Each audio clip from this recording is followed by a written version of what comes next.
본문은 갈라디아서 2장 20절입니다. 하셨으니 다 같이 한 목소리로 읽도록 하겠습니다. 시작. 내가 그리스도와 함께 십자가에 못 박혀 있으나 그럼에도 불구하고 사노라. 그러나 내가 아니요 그리스도께서 내 안에 사시느니라. 나는 지금 내가 육체 안에서 사는 삶을 나를 사랑하사 나를 위해 자신을 주신 하나님의 아들의 믿음으로 사노라. 네. 교회를 나타내는 어떤 상징물이 있다고 하면 아마 십자가라고 생각이 들 겁니다. 그 이유는 예수님께서 죽으실 때 십자가에서 죽으셨기 때문입니다. 하지만 십자가에서의 처형은 유대교 방식, 그러니까 구약에서 말씀하시는 성경에 따른 구약의 방식은 아니었습니다. 로마 제국에서 극악한 범죄자를 죽이는 형벌이었습니다. 십자가에서 죽음을 유대인의 관점에서 본다면, 구약 성경으로 본다면 하나님께 저주받은 자임을 보여주는 겁니다. 신명기 21장 23절에 이렇게 되어 있습니다. 나무에 달린 자는, 예수님이 나무에 달리셨죠. 하나님께 저주 받아느니라 이렇게 말씀하고 있습니다. 그렇게 예수님은 극악한 범죄를 지은 죄인이 죽어야 할 십자가 위에서 죽으셨습니다. 더욱이 예수님은 십자가에서 죽기 위해서 이 세상에 오셨습니다. 예수님은 로마 정부를 뒤엎기 위해서 오신 것이 아니었습니다. 로마 정부는 당시에도 굉장히 사악한 정부였습니다. 우리나라도 그렇고 다른 나라들도 그렇고 지금 있는 정부들은 그리스도인들을 대놓고 박해하는 정부는 아니니까 그렇게 사악한 정부는 아닌 겁니다. 그죠? 우리가 예수님을 믿는다고 일요일날 교회에 와서 예배를 드린다고 막 경찰이 잡아가고 이러진 않잖아요. 감옥에 가지고 뭐 폭행하고 이러진 않잖아요. 그죠? 그러나 로마 정부는 그리스도인들을 아주 극심하게 거의 300년 가까이 박해를 했습니다. 그렇더라도 예수님께서는 그런 사악한 로마 정부를 뒤엎기 위해서 오지 않겠습니다. 또한 사람들의 인권을 신장시키기 위해서 오신 것도 아니었습니다. 예수님은 세상에 구원받지 않은 혼들을 위해 십자가 위에서 죽기 위해서 오셨습니다. 그렇게 십자가 위에서 우리의 대속을 이루시기 위해서 오셨고 그 일을 다 이루셨습니다. 맞나요? 이 내용이 성경에 나온 예수님이 오신 이유인 겁니다. 복음을 듣고 믿게 하려고 오신 겁니다. 모든 사람이 하나님 앞에서 다 죄인이고 모든 사람의 죄값을 다 갚아주기 위해서 하나님께서 인간의 몸을 입고 이 세상에 오셔서 십자가 위에서 죽으시고 묻히시고 사흘 만에 다시 일어나셨다. 이게 복음의 내용인 겁니다. 내가 잘못한 게 있으면 여러분들도 마찬가지죠. 여러분이 잘못한 게 있으면 여러분 자신이 벌을 받아야 하는데 그 나를 대신해서 누군가 벌을 대신 받아 주신 겁니다. 그래서 흔히 기쁜 소식 이렇게 말하기도 합니다. 이처럼 복음은 아주 단순합니다. 단순하다고 해서 다 믿는 건 아닌 것 같습니다. 성경에 있는 논리가 딱딱딱딱 맞는다고 해서 그게 다 받아들여지는 건 아닌 것 같아요. 논리가 맞다 하더라도 그걸 받아들이는 사람이 있는가 하면 논리가 맞아도 안 받아들이는 사람도 있거든요. 복음을 전하는 사람이 나름대로 좀 쉽게 설명을 해주면 받아들이는 사람도 있고 또 받아들이지 못하는 사람도 있습니다. 하나님이 계신 건 믿는데 복음이 뭔가 이해가 안 되니까 받아들이지 못하는 거거든요.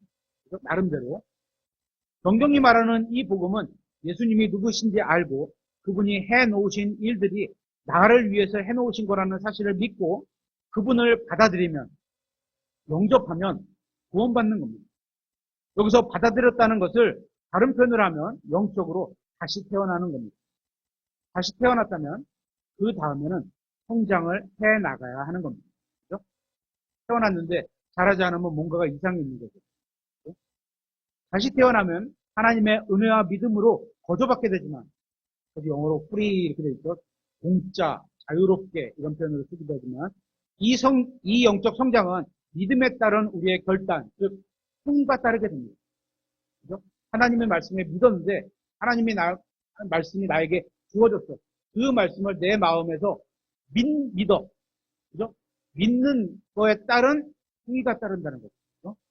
그러기 위해서 하나님의 말씀을 부지런히 먹어야 하고 또 하나님 앞에서 기쁨이 되는 일들을 하나님이 기쁘시게 하는 일들을 그분의 말씀대로 믿고 행해야 하는 겁니다.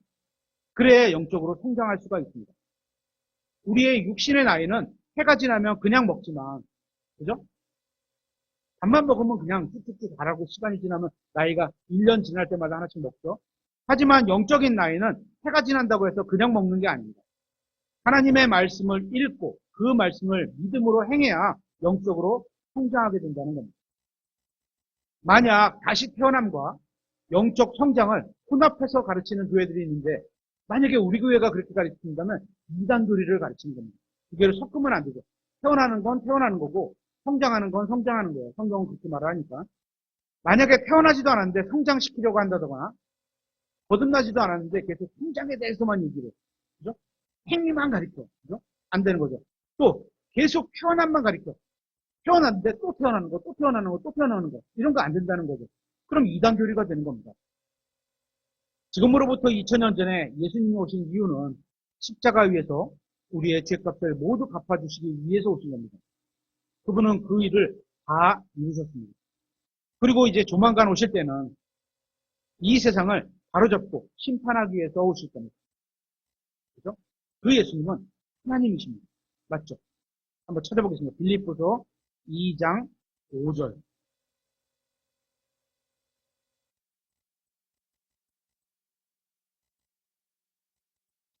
너희 안에 이 생각을 품으라. 그것은 그리스도 예수님 안에도 있던 생각이니라.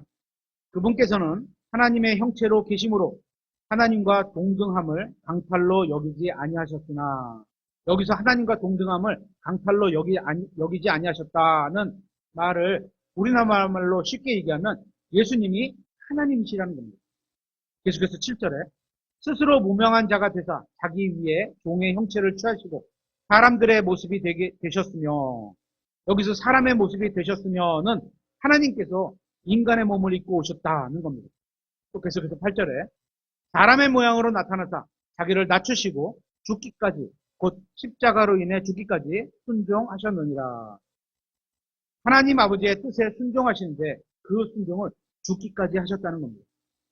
그러니까 모든 걸 다 순종하셨다는 거죠. 그렇게 예수님은 하나님이시지만 인간의 몸으로 오셔서 십자가 위에서 죽기까지 자신을 낮추셨습니다. 우리 모두가 알듯이 예수님은 죄를 지은 적이 없으십니다. 하지만 사람들은 예수님에게 잘못이 있는 것처럼 부당하게 대했습니다. 우리도 그렇게 오해받을 때가 있어. 나는 진짜 하나님 앞에서 떳떳한데 막 오해를 받고 나면 진짜 뭐라 그러죠? 진짜 억울하잖아요. 그죠? 예수님이 그러신 거예요. 그럴 때 내가 예수님 같이 억울함을 당했구나 이렇게 생각하실 수 있는 거죠. 그분을 거짓으로 고소했습니다. 이것보다 더 억울한 일이 있을까요? 그분은 거짓으로 꾸며진 잘못된 재판을 받으셨습니다. 재판장이 무죄하다고까지 했는데, 그죠? 그래서 나는 이 사람이 잘못이 없으니까 나는 잘못이 없어. 그리고 손을 닦잖아요. 그죠? 그리고 얘가 어떻게? 사형을 언도하잖아요. 니네가 원하는 거니까 내가 들어줄게 하면서. 결론은 누가 쳐요? 재판장이 치니까 재판장도 잘못이 있는 거죠. 사람들이 요구하니까 불의한 재판으로 그분에게 사형을 선고했습니다. 하지만 예수님은 십자가에서 죽기까지 자신을 낮추셨습니다. 여러분과 저를 위해서 십자가에서 죽음을 감수하셨습니다. 그걸 위해서 오셨다는 겁니다. 사실 예수님이 죽인 건 누가 죽였어요? 로마 군인이 죽인 것도 아니고 유대인들이 죽인 것도 아닙니다. 우주를 창조하신 바로 그분 자신이 자신의 목숨을 스스로 내어주신 겁니다. 그래서 영어 성경으로 보면 gave up 이렇게 돼 있죠. 포기하셨다. 자기 스스로 생명을 포기하셨다. 이렇게 돼 있죠. 그분이 자원해서 죽지 않으셨다면 그 누구도 예수님께 손끝 하나 될 수가 없습니다.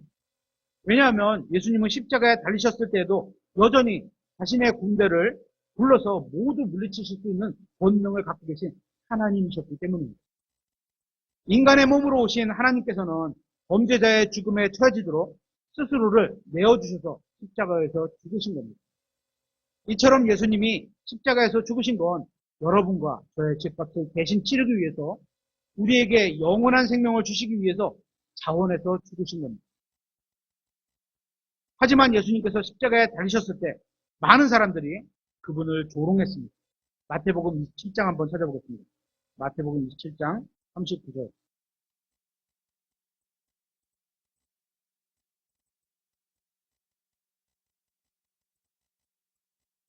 마태복음 27장 39절. 지나가는 자들은 자기 머리를 흔들며 그분을 모욕하여 이르되 성전을 헐고 사흘 안에 짓는 자야. 예수님이 그렇게 말씀하셨어요. 그죠? 근데 그 성전이 아니죠. 그죠? 자야, 너 자신이나 구원하라. 내가 만일 하나님의 아들이거든 십자가에서 내려오라 하고 그와 같이 후제사장들도 후기관들과 장로들과 함께 그분을 조롱하며 이르되 그가 남들은 구원하였으나 자기는 구원할 수 없도다. 그가 이스라엘의 왕이라면 지금 십자가에서 내려올지어다. 그러면 우리가 그를 믿으리라. 왕이에요, 아니요? 왕이시죠. 그죠? 또 내려오실 수 있어요, 없어요? 있죠. 하지만 하나님의 뜻은 그게 아니었기 때문에, 아버지의 뜻은 그게 아니었기 때문에 그 뜻에 순종하기 위해서 안 하신 것 뿐이죠. 그래서 자기 뜻을 스스로 접은 거죠. 전능하신 하나님께서 인간의 몸으로 오셔서 인간의 죄값을 치르시고 주님은 인간이 어떤 존재인지 아시면서 그들을 지옥에서 구원하기 위해서 십자가 위에서 죽으셨습니다. 그런데 39절에 보면 지나가는 자들은 자기의 머리를 흔들며 이렇게 예를 들어서 우리나라 말은 츠츠츠 혀를 차면서 이런 거죠. 그렇죠? 그분을 모욕하여 이 말은 조롱하는 모습입니다. 그죠? 이렇게 예수님께서는 그들을 위해서 죽으셨지만 사람들은 그분을 거부했고 조롱하고 비웃고 욕했습니다. 만일 여러분이 거리에 나가서 사람들에게 십자가 위에서 죽으신 그 예수님과 구원을 선포한다고 생각해 보시겠습니까? 그러면 지나가는 사람들이 어떻게 하죠? 여러분에게 이런 비슷한 반응을 보이실 겁니다. 그러니까 예수 그리스도로 인해 거부, 조롱, 비웃음을 당하는 게 이상한 일이 아니라는 겁니다. 사람들은 자기를 위해서 목숨을 내어놓으신 분을 향해서도 조롱했는데 그렇다면 그죠? 우리가 복음을 전할 때 같은 반응을 하는 거면 어쩌면 이상할 게 없는 겁니다. 그죠? 42절에 그가 남들은 구원하였으나 자기는 구원할 수 없도다. 그가 이스라엘의 왕이라면 지금 십자가에서 내려올지어다. 그러면 우리가 그를 믿으리라. 내려오면 믿어야 안 믿어요? 안 믿죠. 기적을 봐도 사람은 안 믿는다 그랬잖아요. 그러니까 이 말을 했던 종교인들은 예수님께서 십자가에 달리신 것이 믿음의 문제라는 것을 알고 있었던 것 같아요. 자기가 믿는다고 하니까. 그죠? 그래서 우리가 그를 믿으리라 이렇게 얘기하고 있는 거였죠. 한마디로 기적을 행하라. 그러면 우리가 보고 믿겠다. 이런 얘기를 한 겁니다. 본문을 잘 보면 이 사람들이 한결같이 하는 말이 있습니다. 무엇이냐면 자신이나 구원하라는 말입니다. 자기 자신도 구원하지 못하면서 왜 뭔 남을 구원하느냐 이런 거겠죠. 이는 예수님께서 이 세상에서 오실 때 가졌던 마음과 정반대가 되는 것을 이야기하고 있는 겁니다. 이들은 예수님이 죄 없이 십자가에 달렸다는 걸 다 알고 있었습니다. 그리고 그 이유도 알고 있었습니다. 예수님께서 십자가에 달리신 이유는 자기 죄 때문이 아니라 다른 사람의 죄 때문에 달리셨습니다. 그걸 알고 있었습니다. 그런데도 믿지 않았던 겁니다. 사람들은 자신도 구원하지 못하면서 무슨 다른 사람을 구원하느냐고 욕했던 겁니다. 이런 말은 하나님의 말씀을 믿지 않는 사람들이 하는 얘기입니다. 이것이 바로 세상 철학적인 관점을 갖고 있는 사람들입니다. 세상 철학. 자기 자신이나 구원하라와 같이 자기 자신만을 위해서 사는 것. 이게 세상 철학적인 관점을 갖고 살아가는 겁니다. 이런 사람들은 예수님이 죽어가고 있는데도 자기들만 살아있으면 된다는 겁니다. 다른 사람이 죽는 건 상관하지 않아. 자기들만 살아있으면 상관이 없다는 겁니다. 하지만 예수님의 삶의 원칙은 달랐습니다. 예수님은 다른 사람들을 구원하기를 원하셨습니다. 이것이 바로 우리가 예수님을 높이고 찬양을 드리고 모든 영광을 예수님께 돌리는 이유인 겁니다. 사람들은 자기만 구원하면 또는 자기만 구원받으면 된다고 생각합니다. 하지만 예수님은 다른 사람을 구원해야 한다고 생각하셨습니다. 이게 바로 인간의 생각과 하나님의 생각이 다른 거예요.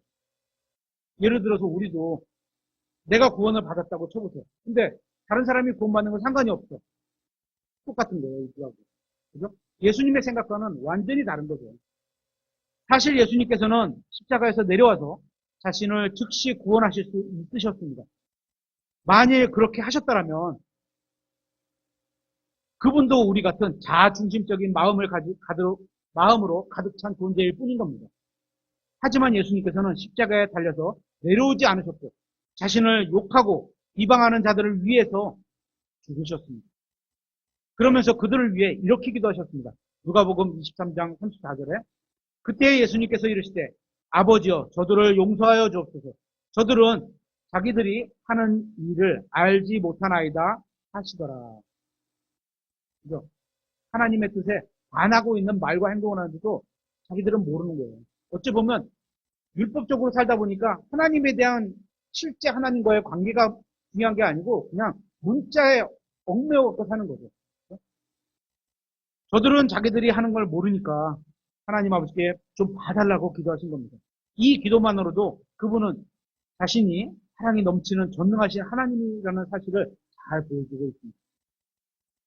모든 죄의 중심에는 이기심이 있습니다. 이기심이 뭐죠? 나만을 생각하는 것, 나를 중심으로 돌아가는 것. 그죠? 어떻게? 세상의 중심이 한번 생각해보세요. 여러분을 중심으로 돌아가나요? 옛날에 모를 때는 그렇게 돌아가는 것처럼 생각이 됐었어요. 나를 중심으로 돌아가는 것처럼 생각이 됐었어요. 근데 성경을 알고 예수님을 알고 나니까 그게 아니구나. 예수님을 중심으로 돌아가는 건 맞지만 나를 중심으로 돌아가지는 않는구나. 이걸 알았죠. 죄가 영어로 sin입니다. 그죠? S-I-N. 이 sin 영어 단어의 한가운데 있는 철자는 I입니다. 그래서 어떤 분은 죄의 중심을 이룬 게 나다. 나를 중심으로 사는 게 죄다. 그래서 이기적인 게 죄다. 이렇게 얘기하는 분들도 있습니다. 자기를 생각하는 게 잘못은 아닐 수 있어요. 그럼 나도 살펴야죠. 내가 스스로 살펴야 되겠죠. 그렇죠? 하지만 자기만 생각하는 건 이기심이고 모든 죄는 자신만을 사랑하는 이기심에서 나온다는 겁니다. 그래서 하나님께서는 모든 것을 다해 하나님을 사랑하고 너 자신을 이웃과 같이 사랑하라고 말씀하신 겁니다. 그냥 이웃과 같이 사랑하라, 이웃을 사랑하라 이렇게 말씀하신 거 아니고 너를 사랑하는 것 같이 우리가 우리 자신을 얼마나 사랑해요. 그죠? 아프면 쉬려고 하고 그죠? 얼마나 내중심적으로 생각하고 나를 위해서 아끼지 않고 사랑하고 살아가잖아요. 그죠? 이기심을 버리면 대부분의 문제는 해결됩니다. 따라서 하나님을 사랑하고 이웃을 자신과 같이 사랑하면 죄가 사라지게 됩니다. 그래서 예수님께서 아버지를 사랑하고 자신보다 다른 사람을 먼저 사랑하셨기 때문에 여러분과 제가 구원받을 수 있었던 겁니다. 예수님께서 십자가에 달리셨을 때 하나님께서는 십자가와 예수님 사이에 무엇인가를 두시고 예수님께서 십자가에 못 박히실 때 그것도 함께 못 박았다고 말씀하고 있습니다. 한번 확인해 보겠습니다. 이게 뭔지. 골로새서 2장 13절. 이 십자가에 못 박혔을 때 여러 가지가 있는데요. 다음에 기회 있으면 설교로 한번 하기로 하고요. 오늘은 하나만 살펴보도록 하겠습니다. 골로새서 2장 13절. 또 너희 죄들과 너희 육체의 무할례 가운데서 죽었던 너희를 하나님께서 그분과 함께 살리시고 일단 먼저 우리가 죽었어요. 옛사람, 우리의 옛사람이 죽었어요. 그죠? 죽었던 너희를 이렇게 돼 있잖아요. 죽었어요. 하나님께서 그분과 함께 살리시고 너희의 모든 범법들을 용서하셨으며 우리를 대적하고 우리를 반대하던 것, 이거죠. 우리를 대적하고 반대하던 것, 즉 손으로 규례들을 기록한 것을 지우시고 그것을 길에서 치우사 그분의 십자가에 못 박으셨으며 이렇게 말씀하고 있습니다.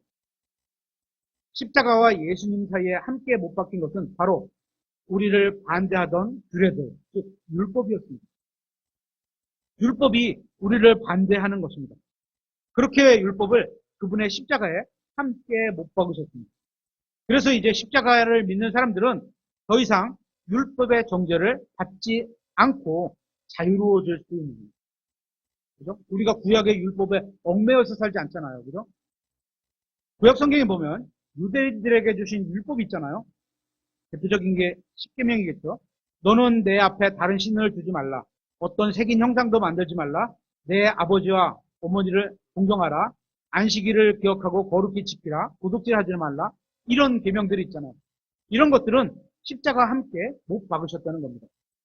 다시 말하면 예수 그리스도를 믿는 사람은 이런 걸 어겨도 벌받지 않게 하셨다는 겁니다. 왠 줄 아세요?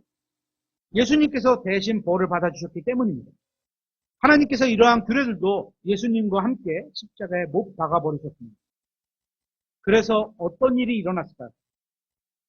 예수님의 피가 단순히 저와 저의 죄만을 덮어버린 것이 아니라 저를 대적하는 규례들도 함께 덮어버린 겁니다. 예수님의 피가 저의 죄를 덮었죠. 그리고 제가 예수님의 피로 깨끗하게 씻김을 받게 됩니다. 그런데 예수님의 피가 저의 죄만 덮는 게 아니라 저를 대적하던 그 율법도 덮어버렸다는 겁니다. 그래서 제가 예수님을 저의 개인적인 구원자로 받아들였을 때 저의 죄만 용서를 받은 것이 아니라 저를 정죄하던 율법에서도 더 이상 정죄를 받게 되지 않게 되었다는 겁니다. 이 말을 다른 표현을 하면 성경은 죄를 지면 죄의 종이라고 말씀하잖아요. 그죠? 죄를 지면 죄의 종이라고 하는데 저는 죄의 종이 없었죠. 그죠? 언젠가 제가 죄를 지은 죄에 대해 죄값을 치르기 위해 제가 죽어야만 했습니다. 구원받기 전에. 하지만 예수님께서 오셔서 저의 죄값을 다 치러주셨습니다. 그래서 제가 예수님을 구원자로 믿는 순간 예수님께서 십자가 위에서 하신 일이 효력을 발휘해서 저의 죄값이 즉시 치러진 겁니다. 따라서 저는 죄값을 치르러 지옥에 가지 않아도 됩니다. 왜? 다 값을 치러주셨으니까. 죽음도 더 이상 저를 지옥으로 보낼 수 없게 된 겁니다. 죄가 있어야지. 그죠? 죄의 싹은 사망이니까 죄의 싹이 없어졌으니까 사망도 우리에게 권능을 행사하지 못하는 거죠. 뿐만 아니라 구약 성경에 나온 율법의 규례들도 더 이상 저를 대적할 수 없게 된 겁니다. 그러면 우리가 예수 그리스도를 믿기 전에 어땠습니까? 에베소서 2장 11절에는 이렇게 말씀하고 있습니다. 그러므로 기억하라. 너희는 지나간 때 우리가 믿기 전에 예전에 구약 그러니까 예수 그리스도를 주님으로 받아들이기 전에 지나간 때 육체면에서는 이방인이요. 우린 유대인도 아니었죠. 그죠? 또 손으로 육체에 행하는 할례를 받아 할례자라 불리는 자에 의해 무할례자라 불리던 자들이 무할례자라 불리던 자들이냐. 유대인들이 우리에게 이방인이라 이렇게 부르던 자들이라는데요. 그때 너희는 그리스도 밖에 있었고 예수님 밖에 있었고요. 이스라엘 연방 밖에 있던 외인들이며 더군다나 하나님께서 선택하신 이스라엘이라는 선민 바깥에도 있었고요. 약속의 언약들에서 분리된 낯선 자들이요. 하나님께서 구약의 이스라엘 백성과 약속되어 있는 그 민족에 분리된 자였어요. 세상에서 소망도 없고 예수 그리스도를 모르니까 소망이 없죠. 하늘에 대한 소망이 없이 살아간 거죠. 하나님 밖에 있던 자들이었어요. 하나님 밖에라고 이렇게 번역하니까 조금 어색한데 이렇게 번역하셨습니다. 온 세상을 만드신 창조주 하나님과 약속한 게 하나도 없었습니다. 그러니 소망이 없었죠. 과거에 우리가 그랬다는 겁니다. 다시 12절에 보면 예수 그리스도의 십자가는 인간과 하나님만 연합시켜주는 것뿐이 아니라 인간과 인간도 연합시켜주는 것을 보여줍니다. 계속해서 13절에 에베소서 2장 13절 한때 멀리 떨어져 있던 너희가 이제는 그리스도 예수님 안에서 그리스도의 피로 가까워졌느니라. 그분은 우리의 화평이시니라. 그분께서 둘을 하나로 만드사 우리 사이의 중간 벽을 허무시고 원수되게 하는 것, 즉 규례들에 수록된 명령들의 율법을 자기 육체로 없애셨으니 이것은 둘을 자기 안에서 하나의 새 사람으로 만들므로써 화평을 이루려 하심이요. 또 십자가로 그 원수되게 하는 것을 죽이사 친히 십자가로 둘을 한 몸으로 하나님과 화해하게 하려 하심이라고 말씀하고 있습니다. 지금도 팔레스타인 지역에는 이스라엘과 하마스가 싸우고 있습니다. 그렇죠? 지난주도 전쟁을 했죠. 이들이 싸우고 있는 대표적인 이유는 종교와 영토 분쟁일 겁니다. 하지만 이들이 싸우는 근본적인 이유가 있습니다. 성경에서는 예수님을 모르기 때문이라고 말하는 겁니다.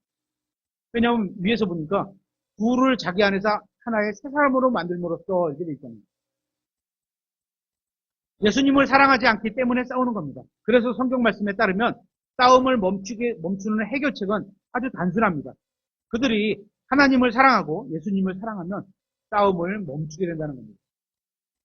이건 어디서나 마찬가지입니다. 그러면 안 되겠지만 간혹 교회 내에서도 또는 교회와 교회 간에도 또는 가정에서도 서로 싸우는 경우가 있을 겁니다. 왜 싸울까요? 성경에 의하면 예수님을 사랑하지 않기 때문인 겁니다. 예수님을 믿어서 구원은 받았을지 모르지만, 그렇죠?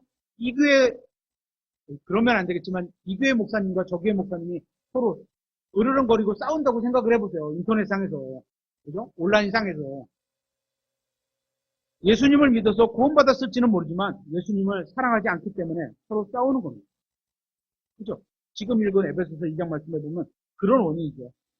성경 말씀에 따르면 사랑은 우리가 그분의 명령들을 따라 걷는 겁니다. 그러니까 예수님의 십자가를 통해서 멀었던 사람들이 서로 사랑할 수 있게 되었습니다. 맞죠? 왜냐하면 예수님께서 십자가 위에서 내 죄값을 갚아주시기 위해서 나를 위해 죽으셨던 것처럼 우리가 그걸 믿고 구원받은 거잖아요. 그런데 나와 싸우는 다른 사람도 예수님을 믿거든요. 예수님이 나를 위해서 목숨을 내어주신 것처럼 예수님은 나와 싸우는 그 사람도 그 사람을 위해서도 목숨을 내어주셨다는 사실을 믿는다면 서로 싸울 이유가 없는 겁니다. 그래서 예수님을 중재자라고도 부르는 겁니다.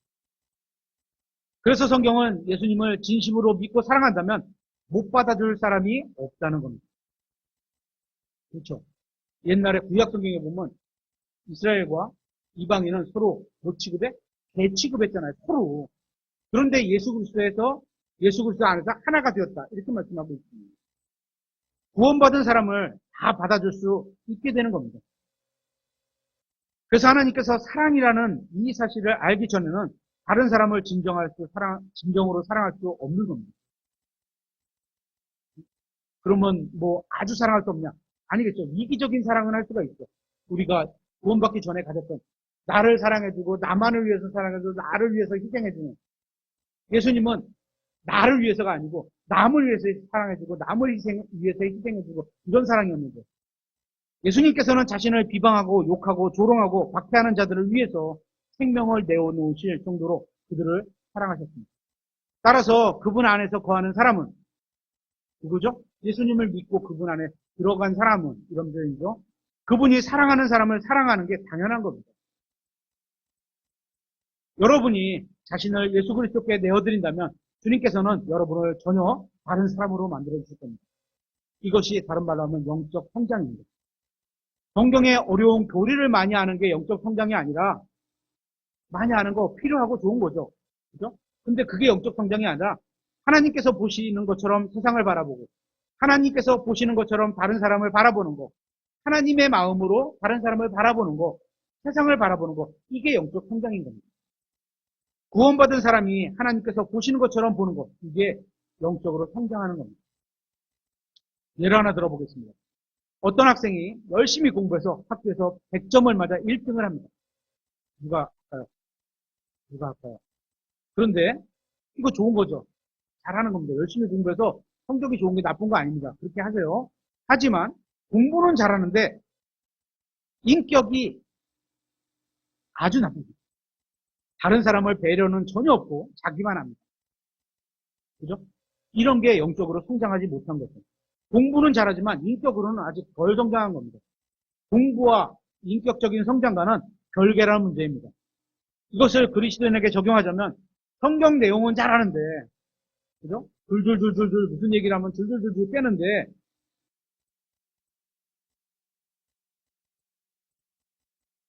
성경 내용을 하는데 안에서 예수 그리스도가 사는 삶, 그죠?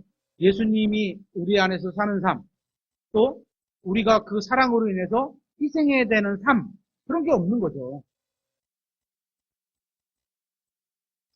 십자가는 예수님께서 못 박혀 죽으신 거였습니다. 그죠? 우리 교회는 이렇게 십자가 귀걸이나 목걸이 하신 분 있나요? 없나요? 많으시잖아요. 그죠?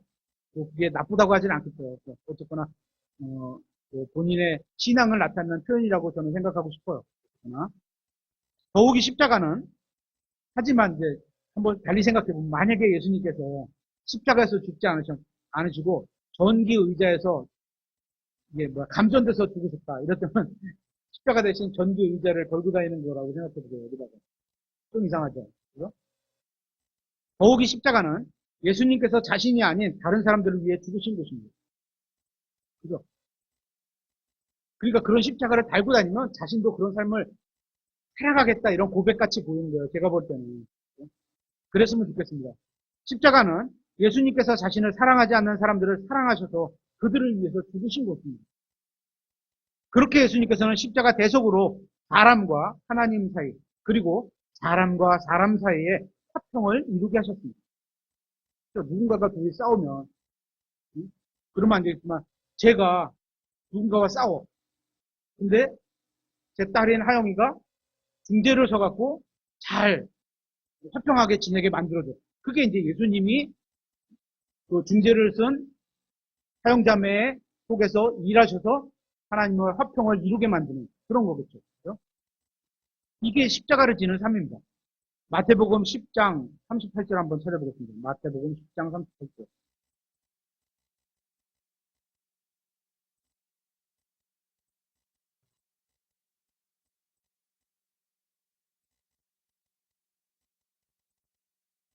자기 십자가를 지고 남의 십자가가 아닙니다. 그렇죠? 자기 십자가. 예수님께서 각자에게 주신 것이 있다는 거죠. 자기 거니까. 자기 십자가를 지고 내 뒤를 따르지 아니하는 자도 내게 합당하지 아니하니라. 자기 십자가를 지고 예수님을 따르라. 그렇죠? 마태복음 16장 24절에도 비슷한 구절인데요. 그때 예수님께서 자기 제자들에게 이르시되 제자에게 주신 말입니다. 어떤 사람이 나를 따라오려거든 우리는 다 예수님을 따라가는 사람이죠. 우리 교회에서 팔로우가 누가 제일 많죠? 팔로우가 제일 많이 하시는 분 있나요? 인스타? 인스타가 팔로우죠? 맞죠? 제가 인스타를 잘 안 해서 인스타가 팔로우 누가 제일 많죠? 제가 아는 그분이 제일 많나요? 한 몇백 명 되죠? 그분은? 그죠?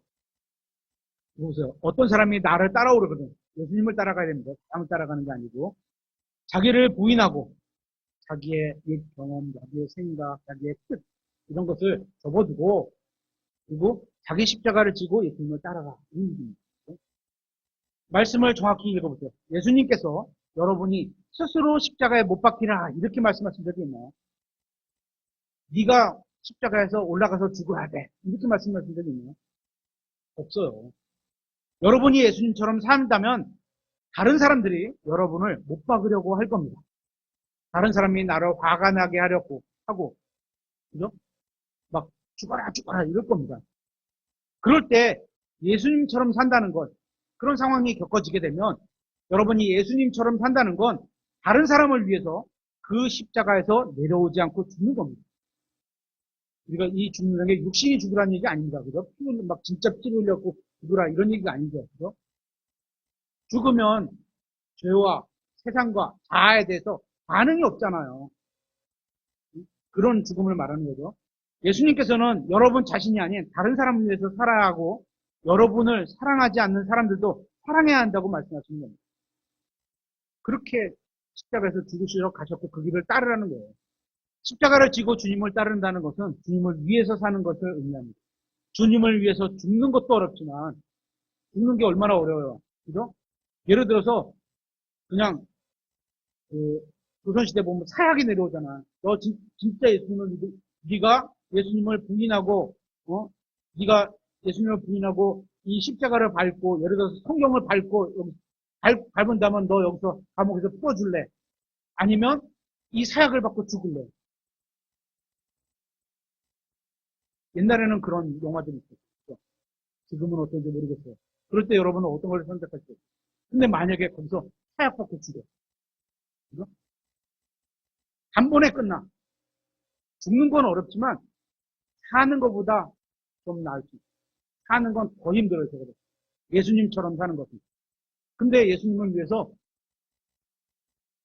그냥 확 죽는 게 아니라 예수님을 위해서 사는 것. 이렇게 살아갈 때 영적 성장이 있다는 겁니다. 여러분은 성경에서 어려운 부분이 어디라고 생각하십니까? 성경에서. 저는 요한계시록 내용이 어려운 책이죠. 그죠? 이렇게 읽으면 뭐 좀 공부하면 그리 어렵진 않지만 내용이 처음 읽으면 어렵죠. 하지만 히브리서, 야고보서, 베드로전후서, 요한 1, 2, 3서가 저는 훨씬 더 어렵다고 생각합니다. 왜냐하면 계시록은 미래에 대해서 일어나는 21가지 재앙이 나올 뿐 우리에게 무엇인가 하라고 명령하는 장은 2장에서 3장밖에 없어요. 앞에. 그죠? 그것도 명령도 아니에요.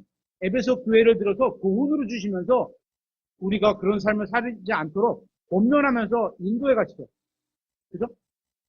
그래서 그렇게 어렵지 않다고 저는 생각합니다.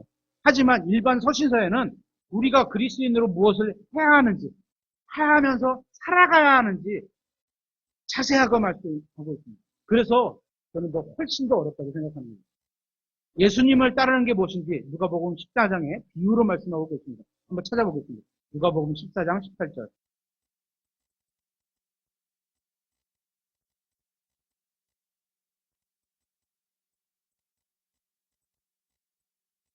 이 말씀을 보면 누가 예수님을 따를 수 없는 사람인지 나옵니다. 그렇죠? 누가복음 14장 18절. 그들이 다 하나같이 변명하기 시작하여 안타깝습니다. 다 하나같이요. 다 하나같이 누구도 예외가 없이 다 그랬다는 거예요. 그렇죠? 하나같이 시작하여 첫사람은 그에게 이르되 나는 땅 한 구획을 샀으므로 땅을 샀어. 부동산 거래가 나쁜 거 아니에요. 필요할 수 있습니다. 필요하면 사실 수 있어요.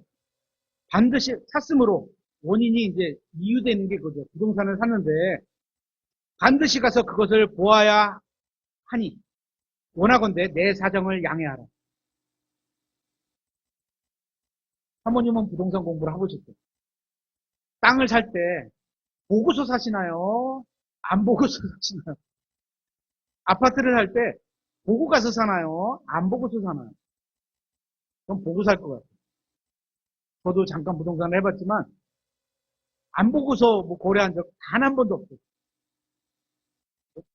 그러니까 이 사람은 핑계를 댈 뿐인 거예요. 제가 하고 19절. 다른 사람은 이르되 나는 소 5거리를 사서 그것들을 시험하러 가니 샀어요 벌써. 사기 전에 점검하나요? 사고 나서 소를 샀는데 사기 전에 건강한 걸 체크하나요? 사고 나서 체크하나요? 내 사정을 양해하라. 이유가 그렇듯한가요? 20절. 다른 사람은 이르되 나는 장가를 들었으니 그래서 갈 수 없노라. 뭐 그럴 수도 있을 것 같아요. 참으로 이유는 나름대로 다 그렇듯할 것 같습니다. 이 말씀을 보면 누가 예수님을 따를 수 없는 사람인지 나옵니다. 자기 중심적인 사람입니다. 예수님을 따를 수 없습니다. 땅을 구매한 것은 죄가 아닙니다. 문제는 예수님보다 자기 땅을 더 사랑하는 데 있는 겁니다. 소를 구매하는 것도 문제가 아닙니다. 소를 자기 소를 예수님보다 더 사랑하는 게 문제입니다. 장가가는 게 문제가 아닙니다. 다만 예수님보다 자기 아내를 더 사랑하는 게 문제입니다. 아내를 사랑해야죠. 첫째로 하나님을 사랑하고 둘째로 자기 아내를 사랑해야죠. 이처럼 자기중심적인 사람은 예수님을 따르지 않는다는 겁니다. 근데 어떻게 됐어요? 그들이 다 하나같이 우리도 그럴 수 있다는 겁니다. 이런 말씀을 읽으면서 나도 그럴 수 있구나. 나는 그러면 안 되겠구나. 이렇게 배워야죠. 그래서 27절에 예수님께서 이렇게 말씀하십니다. 누구든지 자기 십자가를 지고 나를 따라오지 아니하는 자도 내 제자가 될 수 없느니라. 이건 구원에 관한 얘기가 아닙니다. 제자의 삶에 관한 말씀이죠. 만약 구원과 제자들을 구분하지 못하면 이것도 막 섞어서 가르치면 이단교리가 되는 겁니다. 여러분이 십자가를 지지 않고도 예수님에 대해서 배울 수 있습니다. 그렇죠. 따라가지 않아도 성경책만 읽으면 배울 수 있어요. 아무런 대가를 치르지 않아도 배울 수 있습니다. 저희 한 달 전부터 오셔서 매주 토요일날 성경 공부를 하고 계신 형제님이 있습니다. 그죠? 제가 그분한테 거의 매주 해드리는 말씀입니다. 아내를 사랑하라. 그렇죠. 그죠? 성경 공부 아무리 배우면 뭐래요. 지식 갖고 남 찌르면 나도 유익이 없고요. 남도 유익이 없어요. 여러분이 십자가를 지지 않고 예수님에 대해서 이야기할 수 있습니다. 여러분이 십자가를 지지 않고도 예수님을 위해서 사는 사람들과 잘 어울릴 수도 있습니다. 교회에서. 그렇죠? 여러분이 십자가를 지지 않고도 찬송가를 부를 수도 있습니다. 그죠? 하지만 십자가를 지지 않으면 예수님의 제자는 될 수가 없습니다. 예수님을 따라가는 삶을 살아가는 사람, 제자, 없습니다. 주님께서 찾으시는 사람은 자신을 부인하고 다른 사람을 사랑하면서 자신의 십자가를 지고 주님을 따르는 사람인 겁니다. 성경은 이런 사람을 예수님의 제자라고 말씀하고 있습니다. 여기서 자기를 부인한다는 건 자기 생각이나 감정을 부인하는 겁니다. 자기는 이렇게 하고 싶은데 하나님의 말씀이 저렇게 하라면 자기 생각인 이렇게를 버리고 믿음으로 저렇게를 택하는 겁니다. 그게 자기를 부인하는 겁니다. 제가 지금 말씀드리는 것은 누가 교회의 회원인지 아니면 구원받은 사람인지 이런 걸 얘기하는 게 아니라 예수님의 제자된 삶을 살아가는 사람이 어떤 사람인가 이걸 말하는 겁니다. 그렇죠? 제자는 예수님을 믿은 사람이 제자가 되게 되겠죠. 예수님이 찾으신 건 주님의 제자입니다. 그래서 성경은 십자가를 지고 주님을 따르는 제자도에 대해서 성경에 여러 번 반복하고 있는 것을 보게 됩니다. 누가복음 9장에서도 이런 말씀이 있죠. 누가복음 9장 23절. 또 그분께서 그들 모두에게 이르시되 어떤 사람이 나를 따라오려거든 자기를 부인하고 날마다 자기 십자가를 지고 나를 따를지니라. 여러분은 십자가를 지고 가는 것과 십자가에 못 박혀 있는 것과 다르다고 생각합니까? 그렇게 보는 분들도 있습니다. 근데 둘이 같은 겁니다. 십자가를 지고 가는 것, 십자가에 못 박혀 있는 것. 십자가를 지고 가는 것도 자기를 부인하는 거고 십자가에 못 박혀 있는 것도 자기를 부인하는 겁니다. 자기를 부인한다는 것은 아까 살펴봤죠. 자기 육신의 뜻을 부인하는 겁니다. 구원받은 사람에게는 두 성품이 있습니다. 부모님에게서 태어나면서부터 가진 성품이 있고 바로 육신의 성품, 육신적인 성품이 있고 이 성품은 아담으로부터 쭉 물려받은 옛 본성이라고 말하기도 합니다. 이 옛 본성을 가지고 있어서 지옥에 간다는 말은 성경에 없습니다. 그죠? 성경은 당연히 죄성을 갖고 태어나니까 죄를 짓겠죠. 하지만 이 죄성 때문에 지옥 간다고 성경은 말한 적은 없죠. 그죠? 당연히 이 죄성을 갖고 태어나는 게 문제성을 갖고 태어나지만 문제는 죄를 지었기 때문에 지옥에 간다고 성경은 분명히 말을 하죠. 하지만 이런 죄의 본성이 인간 문제의 본질을 이루고 있는 것은 사실입니다. 그래서 죄인입니다. 인간이 지옥에 가는 건 자신이 의도를 가지고 지은 죄들 때문에 지옥에 가는 겁니다. 그래서 예수님께서 십자가 위에서 우리 죄값을 갚아주신 겁니다. 우리가 의도적인 죄를 지은 거를 하나님께서 갚아주신 거죠. 믿음이라는 선물로 의인이 될 수 있는 길을 십자가를 통해서 마련해 주신 겁니다. 어떤 사람들은 예수님을 따르면 부자가 되고 병이 낫고 인기가 많아지고 만사형통하는 것처럼 가르칩니다. 저도 그렇게 가르칠 수 있으면 좋겠습니다. 듣기 좋잖아요. 가르치기도 좋고. 만약에 그게 사실이라면 아마 대한민국 국민의 대부분이 예수님을 믿으려고 할 겁니다. 아닐까요? 그런데 주님께서는 자신은 고난과 버림과 죽임을 당할 것이라고 말씀하시고 자신을 따르라고 말씀하고 있습니다. 그러니까 예수님을 따르려는 사람은 즉시 예수님의 제자가 많지 않은 게 놀라운 일이 아닌 겁니다. 안 따르는 거죠, 대부분이. 교회를 다니는 사람은 많아도 예수님의 제자는 적게 보입니다. 저는 제가 예수님을 따르고 있는지 그래서 수시로 점검을 해봅니다. 저도 그런 삶을 살고 싶으니까 점검을 해봐야죠, 저도. 그렇지 못하다고 판단할 때가 많지만 그렇더라도 또다시 제가 예수님의 제자로 살고 싶은 마음에서 회개하고 다시 그 길로 걸으려고 계속 스스로를 점검해 봅니다. 예수님의 제자로 사는 사람은 육신에 속한 것들을 십자가에 못 박은 삶을 살아간다고 성경은 말하고 있습니다. 찾아보겠습니다. 갈라디아서 5장 24절.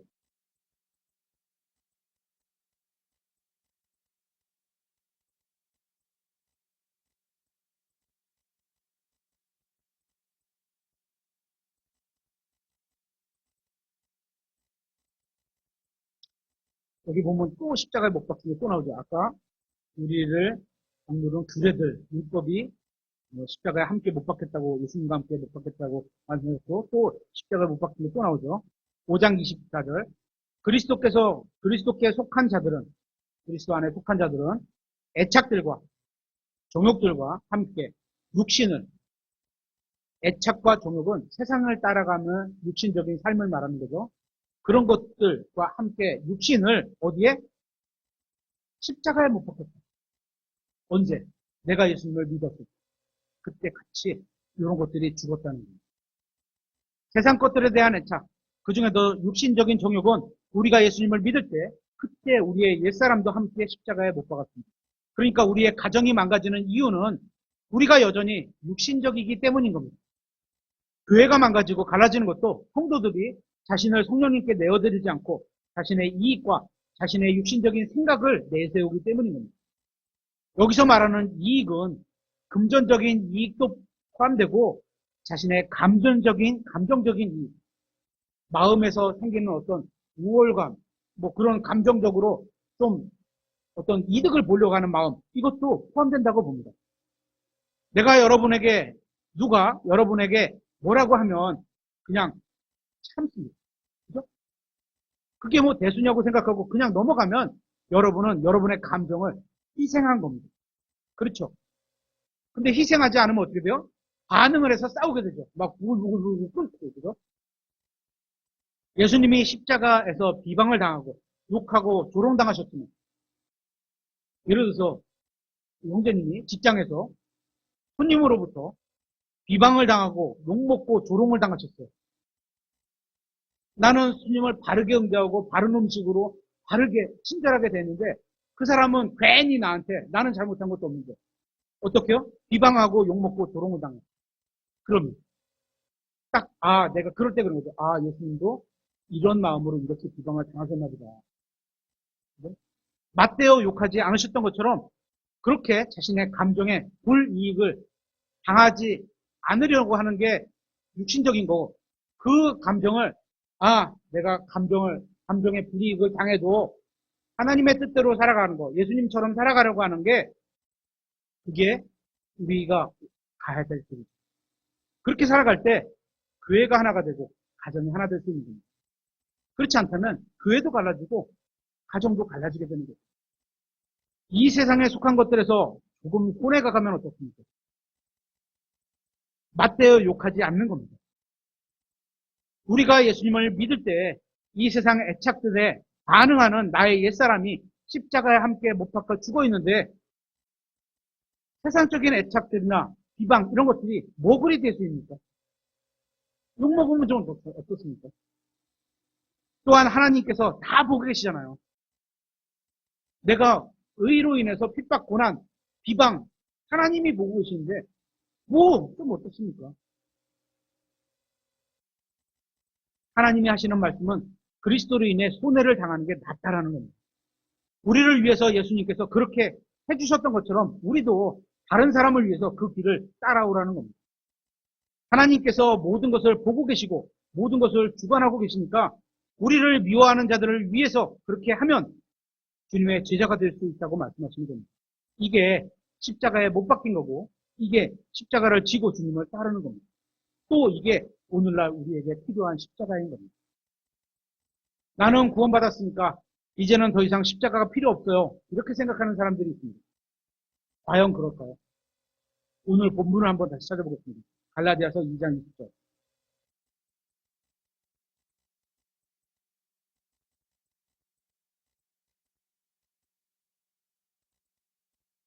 내가 그리스도와 함께 십자가에 못 박혀 있으나 현재 못 박혀 있는 겁니다. I am crucified. 십자가에 못 박힌 거는 과거형이고 I am 현재 나는 지금 이런 거거든요. 지금 못 박혀 있다는 겁니다. 그죠? 그럼에도 불구하고 사노라. 그러나 내가 아니요 그리스도께서 내 안에 사시는가. 나는 지금 내가 육체 안에서 사는 삶을 나를 사랑하사 나를 위해 자신을 주신 하나님의 아들의 믿음으로 사노라고 말씀하고 있습니다. 이 말씀은 구원받은 우리에게 하시는 말씀입니다. 우리의 옛사람이 십자가에 못 박혀 있어야 한다는 겁니다. 우리가 주님을 만나는 날까지 그렇게 우리 옛사람이 십자가에 못 박혀 있어야 한다는 겁니다. 우리가 세상을 사는 동안 그래야 한다는 겁니다. 우리가 다시 기억해야 할 것은 예수님께서 자신만을 생각하셨다면 십자가에 자신의 생명을 내어주지 않으셨다는 겁니다. 그렇겠죠. 아버지가 고개를 돌리신다는 것을 얼마나 원하지 않으셨겠죠. 그죠? 그렇기 때문에 우리가 육신이 아닌 성령님께 우리 자신을 내어드린다면 십자가를 지고, 성령님은 진리의 영이시고 그분은 진리 가운데서 우리를 인도하신 거죠. 하나님의 말씀은 진리고, 그러니까 성령님께서 말씀으로 우리를 진리로 인도하신다. 예수 그렇게 가도록 인도하신다. 이런 말씀이겠죠. 성령님께 우리 자신을 내어드린다면 십자가를 지고 주님을 따를 수 있게 되는 겁니다. 십자가가 무엇이냐면 하나님을 위해서, 그러니까 하나님의 말씀대로 살기 위해서, 하나님의 뜻을 행하기 위해서 믿음으로 행하는 겁니다. 나의 물질이나 감정까지도 손해를 감수하고 말씀대로 행하는 겁니다. 그게 십자가인 겁니다. 그걸 여러분들에게 하라는 겁니다. 그게 예수님이 말씀하신 십자가를 지고 따르는 겁니다. 또 십자가에 못 박혀 있는 겁니다. 우리가 신앙생활이라고 하는 것들을 안 해도 되고, 오해 없으시기 바랍니다.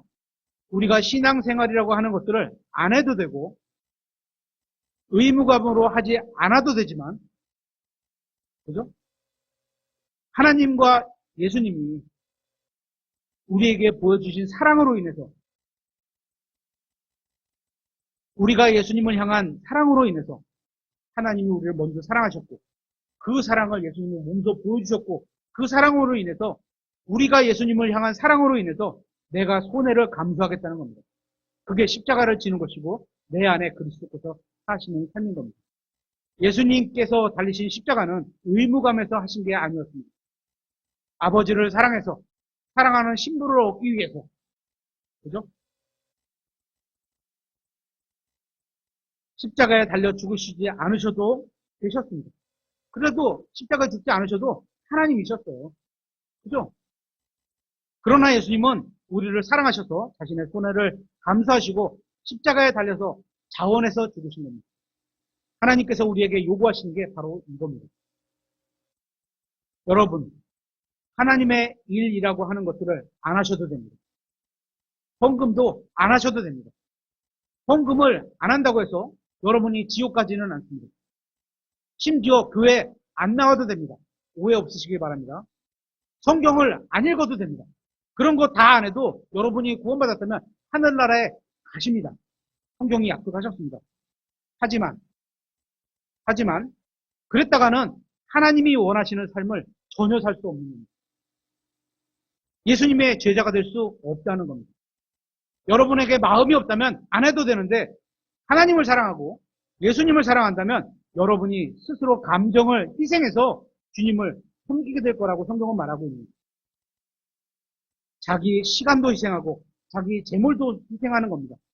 하나님의 뜻대로 살기 위해서, 하나님을 더 잘 섬기기 위해서, 예수님의 제자가 되기 위해서 내가 가진 것들을 희생하는 겁니다. 그게 하나님께서 우리에게 원하시는 겁니다. 그렇게 살고서 나중에 예수님을 만나면 그리스도의 심판석에서 충분히 보상해 주신다고 약속을 해주셨습니다.